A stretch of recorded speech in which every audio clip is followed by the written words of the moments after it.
Shadows on the water. War at sea in the Pacific is often remembered for the titanic clashes, battleships exchanging thunderous broadsides, carriers launching swarms of aircraft, submarines prowling beneath the waves. But in the long nights of the Pacific Islands, another kind of battle was fought, small, fast, and terrifying. These were the wars of the PT boats, America's patrol torpedo boats. Barely 80 feet long, built of wood, armed with torpedoes and machine guns, they looked fragile compared to the steel leviathans of the Japanese Navy. Yet in the right hands, they became predators. Sleek, fast, and invisible in darkness, they struck suddenly, unleashing torpedoes at convoys and slipping away into the night. To Japanese sailors, exhausted from endless supply runs and fearful of unseen dangers, these boats were nightmares, phantoms that turned calm seas into killing grounds. The origins of the Mosquito fleet. The concept behind the PT boat was simple. A small craft, cheap to build, able to deliver torpedo strikes against much larger ships.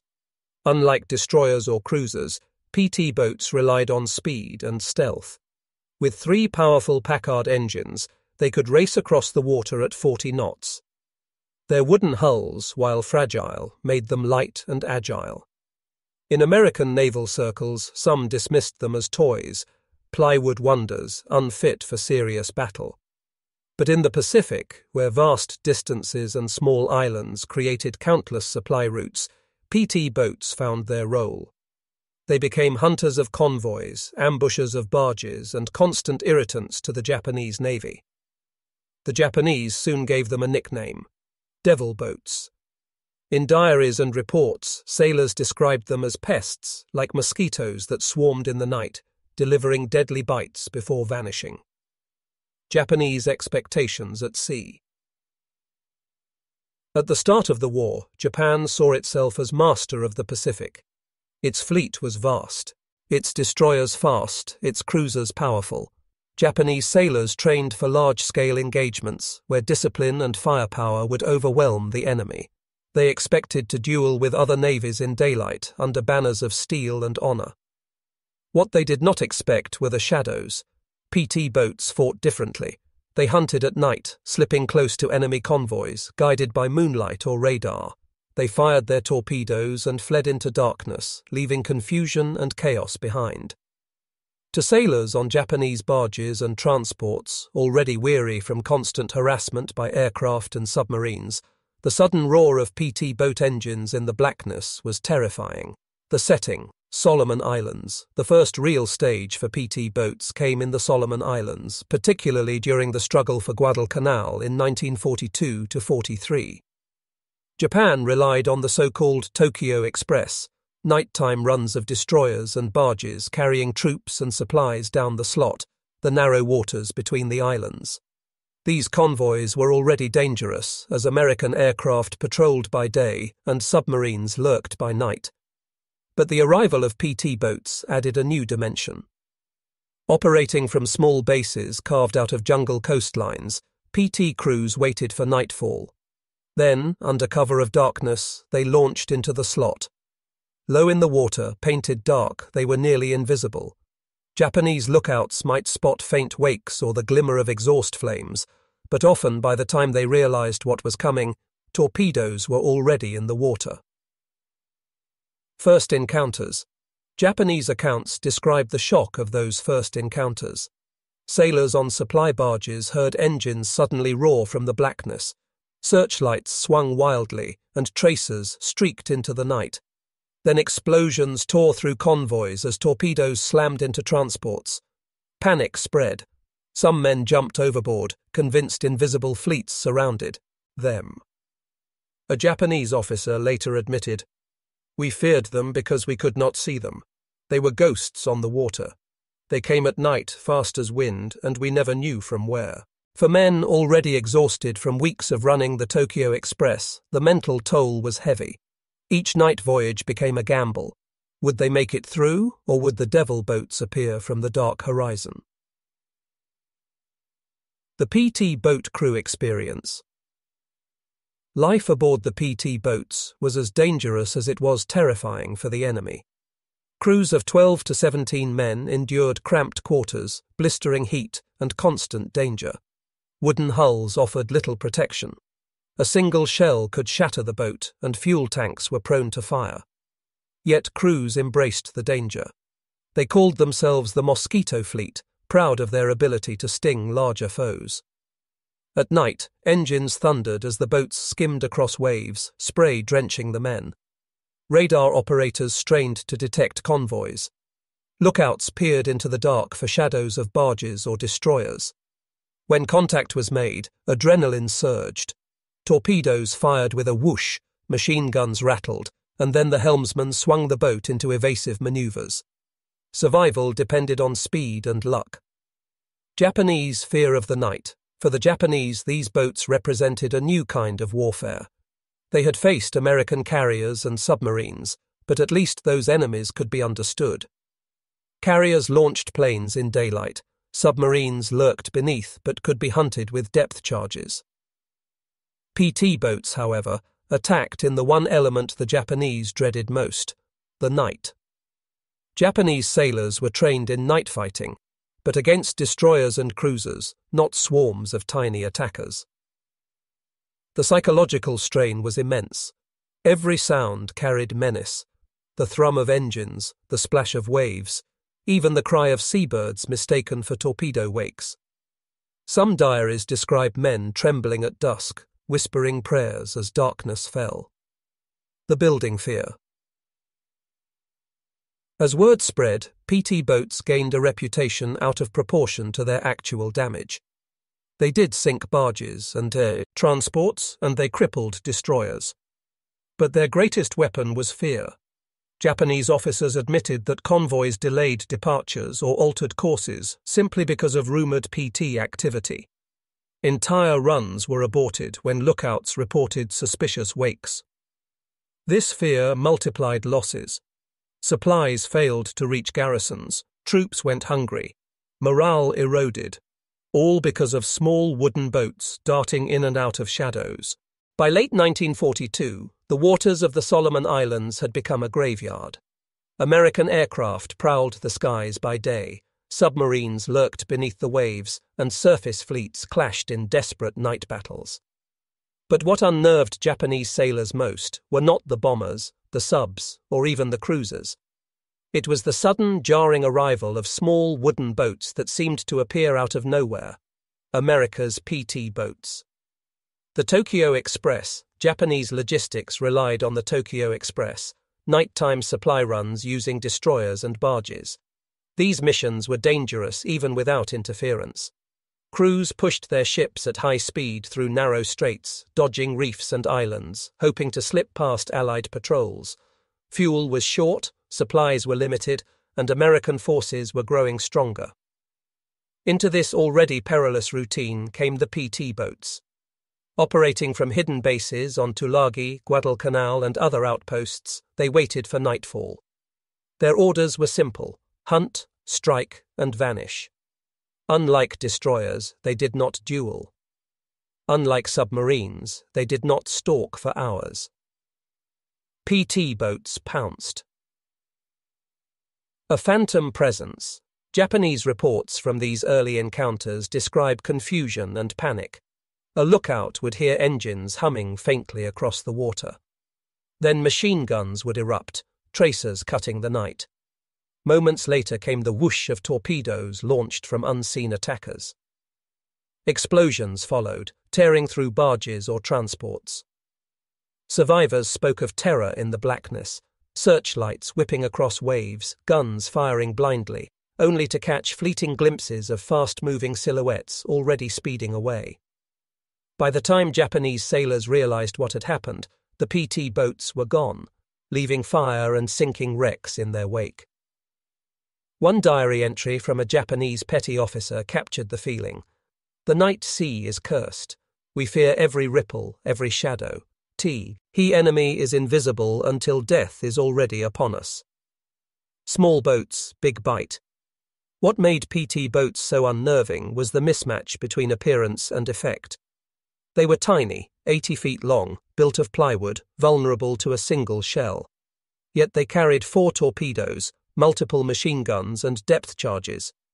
Crews were young, often in their 20s, daring to the point of recklessness. Japanese sailors could not reconcile the sight of such fragile craft with the destruction they caused. In training, they had been taught to respect large warships. But here were wooden boats, barely bigger than fishing craft, crippling transports and forcing destroyers to maneuver defensively. The nickname "devil boats" spread quickly. They were pests that could not be ignored, striking with the ferocity of hornets and then fleeing into the dark. Terror amplified by darkness, night magnified the fear. In daylight, Japanese destroyers could spot PT boats from afar and use their heavier guns to obliterate them. But in darkness, the advantage shifted. PT boats used the cover of night like a cloak. Their small size made them nearly invisible. The roar of their Packard engines came only when they were close, often too close. For sailors already worn thin by the strain of constant supply runs, each night became a trial. Men clutched rifles at the rails, scanning the horizon for phantoms. Officers barked orders to stay alert, but exhaustion dulled senses. Every splash of water, every shadow cast by moonlight, every cry of a seabird could spark panic. Psychological toll, the fear grew beyond what the PT boats actually destroyed. In truth, their successes were limited compared to submarines or aircraft. But psychologically, they achieved something greater. Japanese crews began to dread every supply mission. Rumors spread that PT boats could strike anywhere, at any time, in endless numbers. Convoys delayed departures, waiting for nights of heavy rain to mask their movement. Barges hugged coastlines rather than risk open waters. Destroyers, once symbols of speed and power, burned fuel zigzagging to evade phantom attackers. Each adjustment slowed supplies. Each delay starved Japanese garrisons on Guadalcanal and other islands. Fear, not just torpedoes, was weakening Japan's war effort. Testimony of survivors. Japanese testimonies collected after the war reveal just how deep this terror ran. One sailor recalled, "We feared submarines, but at least they were deep. The PT boats were on the surface, hunting us where we should have been safe. At night, the sea itself betrayed us." Another officer described the moment his barge convoy was ambushed. "They came so fast we could not count them. Lights flashed, guns rattled, and torpedoes struck before we aimed a shot. The sea was fire. When dawn came, we saw only wreckage." Such accounts show that even when losses were small, the fear was overwhelming. Japanese crews began to imagine PT boats in every shadow, a paranoia that drained morale as much as any real attack. PT boats as force multipliers. For the Americans, this fear was the point. PT boats were not designed to win battles alone. They were harassment weapons, force multipliers that forced the Japanese to spread escorts thin, burn precious fuel, and divert attention from larger threats.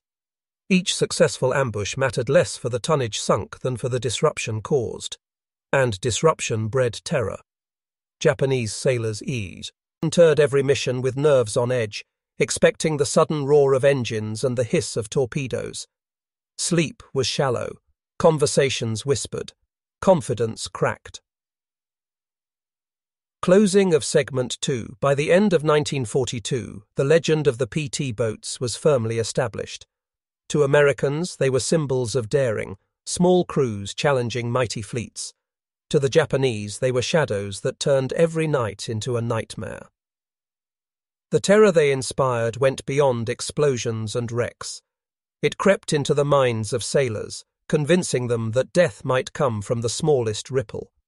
And in war, fear itself can be as lethal as steel. War at night has always carried a different kind of terror. In daylight, sailors could see the horizon, gauge threats, and measure the enemy. At night, everything was uncertain. The black ocean swallowed vision, muffled sound, and magnified fear. It was into this world of shadows that America's PT boats thrived. For their crews, life was a constant gamble. For the Japanese, encounters with these night hunters became a recurring nightmare that hollowed confidence and spread dread across the Pacific. Training the Mosquito Fleet PT crews were not typical Navy men. Many were young, barely out of college, full of energy and reckless courage. They volunteered for the Mosquito Fleet, drawn by the promise of speed, action, and danger. Training schools sprang up on the American coasts, where these men learned to handle boats that could outrun destroyers but could not withstand a single shell. They drilled endlessly in gunnery, navigation, and torpedo launching. Radar, a relatively new technology, became their secret weapon. Crews learned to stalk targets by radar echoes, steering silently until the moment of attack. They practiced coordination. Every man had a role, from helmsman to gunner to torpedo officer. In battle, seconds mattered. The instructors hammered in one truth: survival depended on aggression. PT boats could not slug it out with heavier ships. They had to strike first, strike fast, and vanish before the enemy could react. That philosophy shaped the bold, almost reckless spirit of the crews. Life aboard, daily life on a PT boat, was cramped and harsh. With a crew of 12 to 17 packed into a craft just 80 feet long, privacy did not exist. The tropical heat was suffocating, the engines deafening, and the risk constant. Wooden hulls creaked and leaked, soaked with salt spray. Bunks were hot and damp.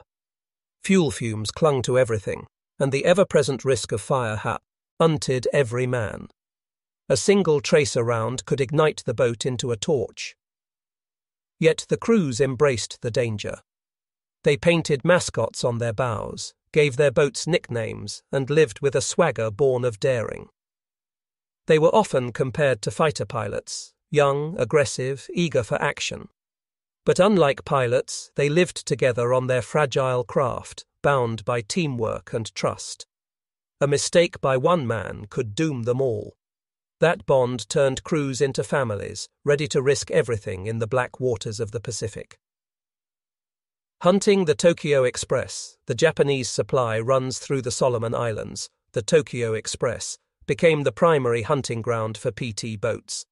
Night after night, Japanese destroyers and barges dashed down the slot to resupply garrisons on Guadalcanal.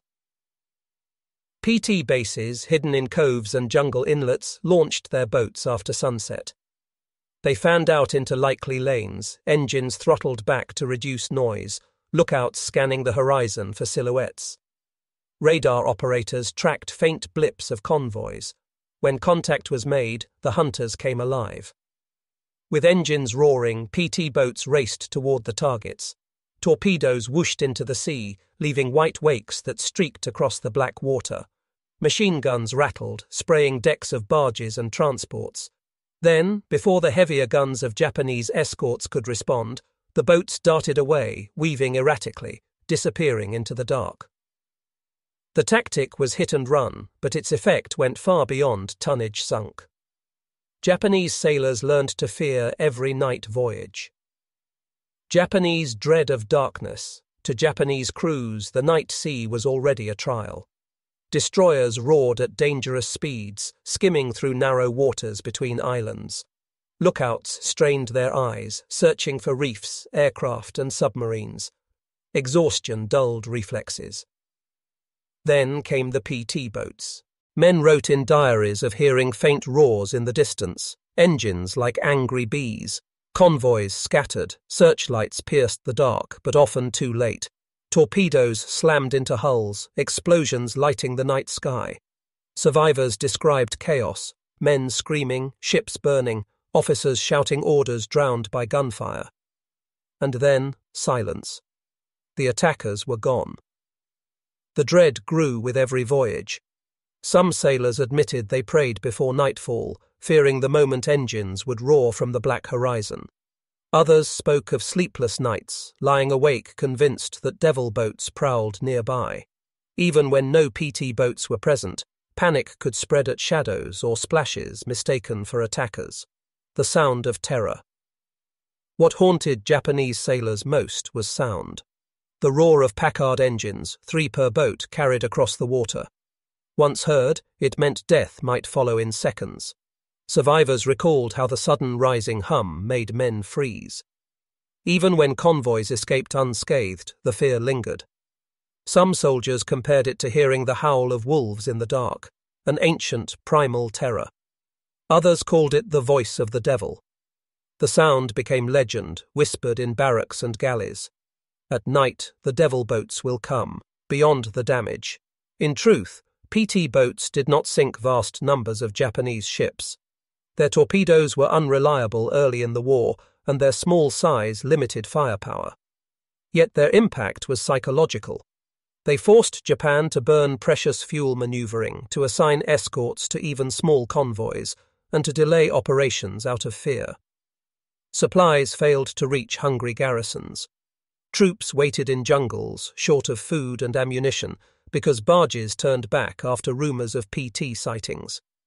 Fear magnified their effectiveness far beyond the number of ships they actually destroyed. Tales of terror, stories spread quickly through Japanese ranks. One convoy survivor swore he saw dozens of PT boats when only 3 had attacked. Another claimed the boats could disappear beneath the waves like submarines. Exaggeration fueled the legend, making the devil boats seem omnipresent. Even Japanese officers admitted the toll. After the war, one commander remarked, "The PT boats were small, but their effect was large. They made every night a torment." By the height of the Solomon Islands campaign, the PT boats had cemented their reputation as the night hunters of the Pacific. Their crews lived dangerously, striking with speed and stealth. For the Japanese, they turned each voyage into an ordeal of nerves and fear. The terror of these boats lay not in the number of ships they sank, but in the dread they spread. The Black Ocean itself became the enemy, and the sound of engines in the night was enough to freeze men's hearts. Legends of the Black Sea. By 1943, the reputation of America's PT boats had spread across the Pacific. They were no longer dismissed as plywood curiosities or laughed off as mosquitoes. They had earned their place as predators of the night, daring, unpredictable, and terrifying to their enemies. Their legend grew not only from the ships they sank, but from the fear they spread. For the Japanese, every night voyage became a gauntlet through shadow and rumor, haunted by the thought that somewhere in the black water, devil boats waited. The Tokyo Express meets its match. The Solomons campaign was the proving ground. Japan relied on the Tokyo Express to ferry troops and supplies under cover of night. Destroyers, fast but vulnerable, dashed down the slot at reckless speeds, while barges crept along coastlines, carrying ammunition and food to garrisons starving on Guadalcanal. PT boats became the constant shadow of these missions. Small bases carved out of the jungle launched them nightly. Crews pushed off in darkness, their boats painted black, engines throttled low, radar operators hunched over glowing screens. When contacts appeared, the PT boats sprang forward. Torpedoes whooshed into the water, their wakes cutting through the dark. Machine guns rattled, tracers slashing the night. Even when torpedoes missed, the psychological effect was profound. Convoys scattered, searchlights swept frantically, and Japanese commanders cursed the invisible hunters. Guadalcanal. Baptism of fire. The battle for Guadalcanal became the PT boats' baptism of fire.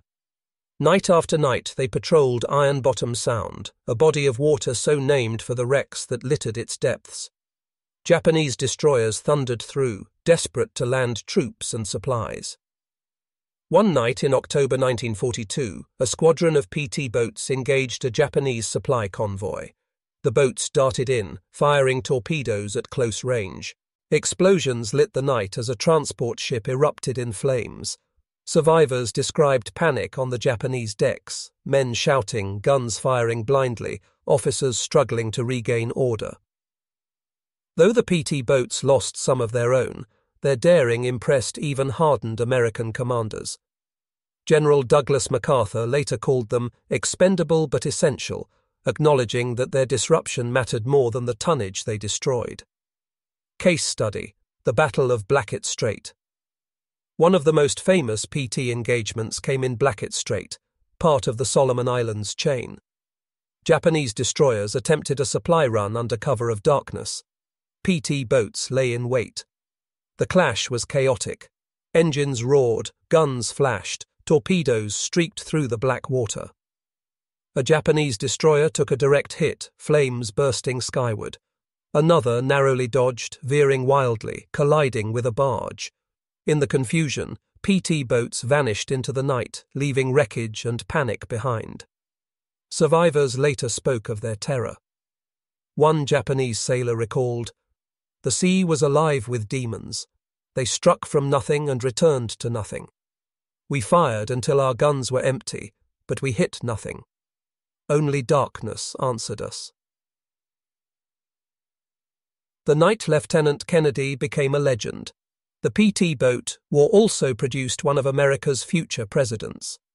John F. Kennedy, commanding PT-109, became part of the legend when his boat was rammed and sunk by a Japanese destroyer in August 1943. Kennedy's survival and rescue of his crew earned him fame, but the larger story was the brutal reality of PT warfare. For the Japanese, that night reinforced their hatred and fear of the Mosquito fleet. They realized that even when they destroyed one boat, dozens more lurked. Every encounter was costly, nerve-wracking, and unpredictable. New Guinea and the Philippines. As the war moved west, PT boats followed. In New Guinea, they harassed barges carrying reinforcements along jungle coasts.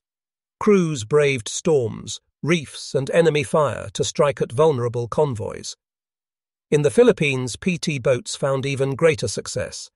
They ambushed troop transports, sank barges, and disrupted Japanese withdrawal efforts. Their ability to operate in shallow waters, where larger ships could not go, made them invaluable. Japanese diaries from this period describe constant fear. One soldier wrote, "Every night the sea belonged to them. We feared to move, yet we had no choice. We prayed to reach the shore alive." Exaggeration and rumour. The actual record of PT boats was mixed. Torpedoes often malfunctioned, missing targets or failing to detonate. Many missions ended with little damage inflicted. Yet to the Japanese, perception mattered more than statistics. Rumours inflated their power. Survivors swore convoys had been attacked by dozens when only 3 boats were present. Some claimed the Americans had invented invisible boats, able to vanish into mist. Others believed PT crews had supernatural night vision. Fear magnified their legend until the very mention of devil boats chilled blood. Voices from the enemy. Post-war interviews with Japanese officers reveal the depth of this terror. One admiral admitted, "Our men feared the night sea more than the enemy's aircraft. At least planes came with the sun. The PT boats came when we could not see." A destroyer captain recalled, "We never relaxed. Every sound was suspect. Every ripple of water was a torpedo. My men fired at shadows and sometimes at the moon." Another officer confessed, "The devil boats forced us to live in fear. They were not strong, but they were always there." The psychological edge. The genius of PT boats was not in sinking ships, but in creating a psychological edge. They were cheap, expendable, and often ineffective in strict numbers, but they multiplied the enemy's anxiety. Each mission forced Japanese commanders to divert escorts, waste fuel, and second-guess their plans. Fear became their true weapon. It spread faster than torpedo wakes, infecting every convoy, and once fear took hold, it eroded morale, slowed operations, and drained confidence. The legend spreads. By 1944, the legend of PT boats was global. American newspapers celebrated them as David against Goliath, tiny wooden boats humiliating Japan's mighty navy. For the Japanese, they became cautionary tales told to every new crew. Beware the night, beware the devil boats. Stories circulated of sailors who refused to sleep at night, too afraid of surprise attacks. Others described convoys aborting missions after spotting suspicious wakes, convinced PT boats lurked nearby. Even when absent, their presence was felt.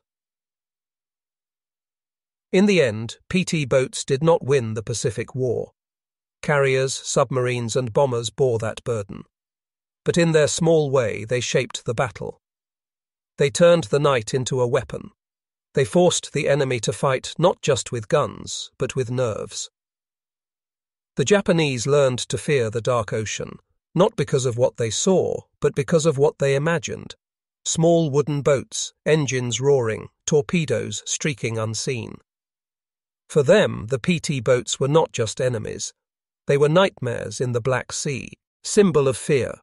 In the story of the Pacific War, the headlines often belong to the giants. Battleships dueling in thunderous clashes, carriers launching squadrons of bombers, submarines severing supply lines.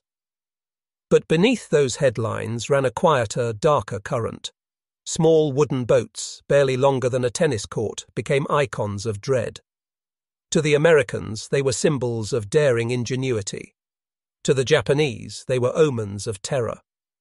By the war's end, the legend of the PT boat was less about the ships it sank than about the fear it carved into enemy hearts.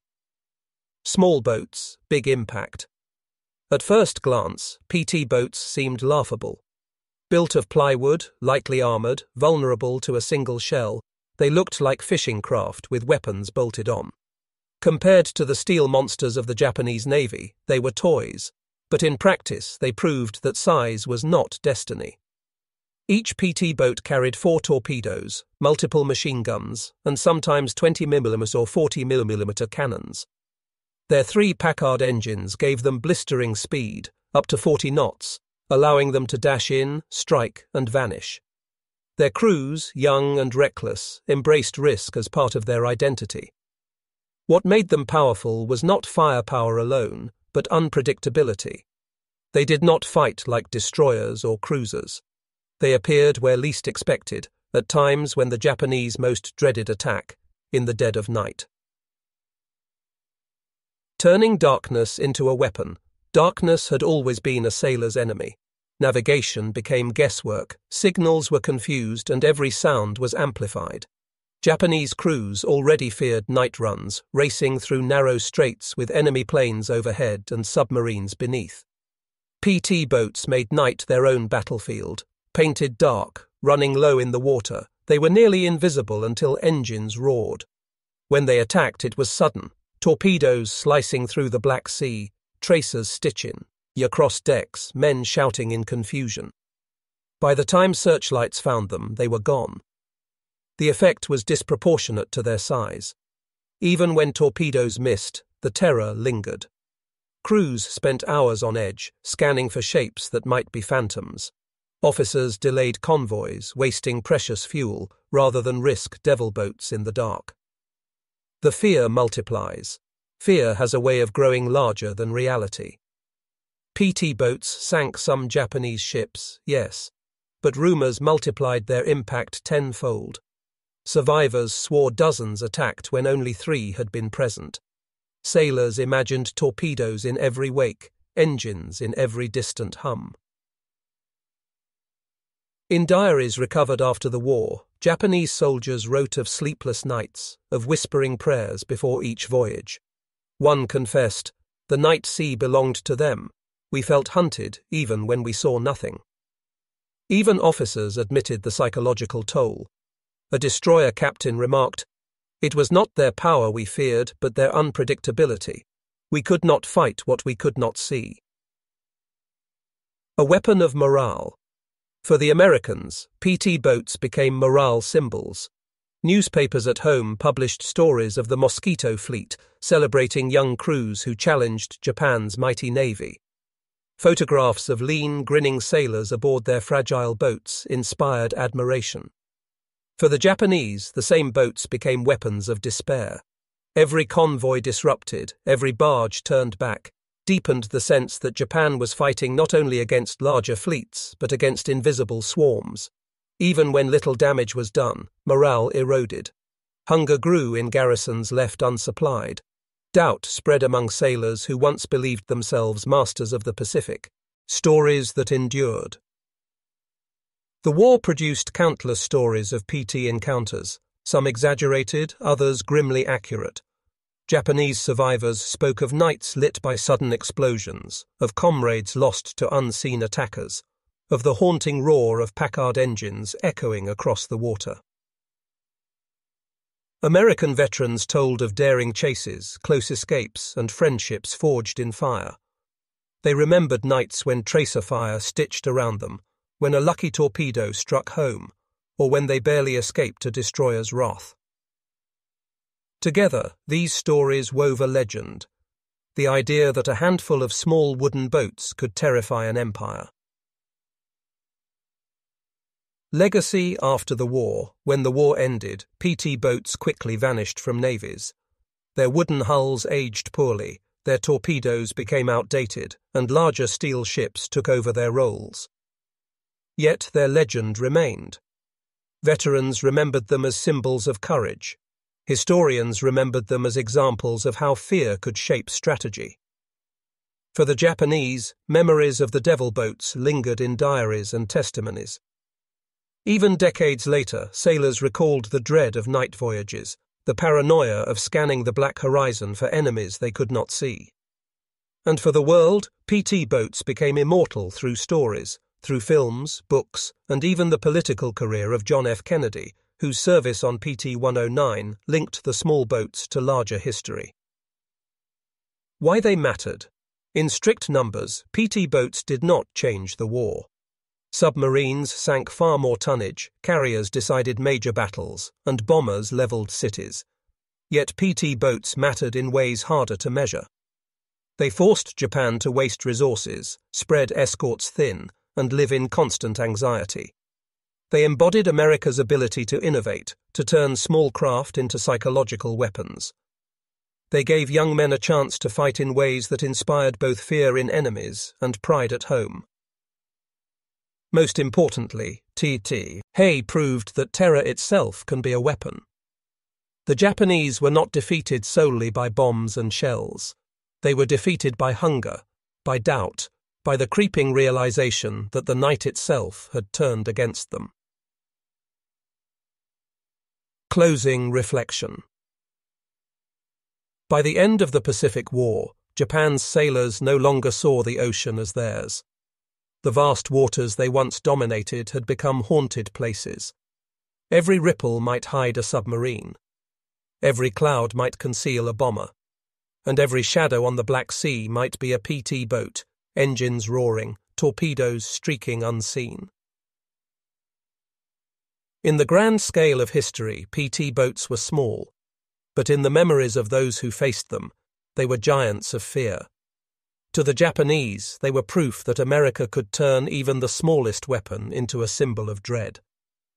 To the Americans, they were reminders that courage, speed, and ingenuity could shape legends. When the war ended, the seas grew quiet, but in the stories of survivors, the roar of PT engines still echoed, a sound that once turned night into terror,